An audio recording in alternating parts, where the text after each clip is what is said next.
Crime branch ने chain snatching करने वाले चोर को सिर्फ 1 घंटे में गिरफ्तार किया है।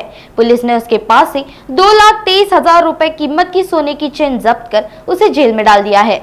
मिली जानकारी के अनुसार धुले शहर के नकानी रोड पर शिव प्रताप कॉलोनी में रहने वाली हेमलता निर्मल कुमार चौधरी कल रात नकानी रोड पर पैदल जा रही थी। इसी समय महादेव मंदिर के पास एक अज्ञात युवक पैदल चलते हुए रिया पेट्रोल पंप की ओर आया।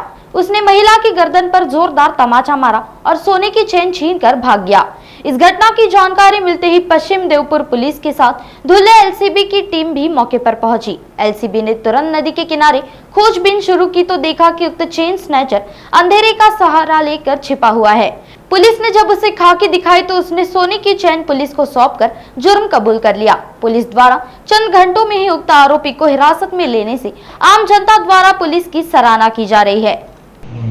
काल दिनांक 12 जून रोजी संध्याकाळी 7 वाजता शिवप्रताप कॉलनीत राहणाऱ्या हेमलता निर्मल कुमार चौधरी या महिला घराकडे जात असताना नकाने रोडवर एका अज्ञात चोरट्याने त्यांच्या गळ्यातली मंगलपोत तिचे 37 ग्रॅम वजनाची अंदाजे किंमत 2,23,000 ही त्याने चोरली आणि तो पळाला।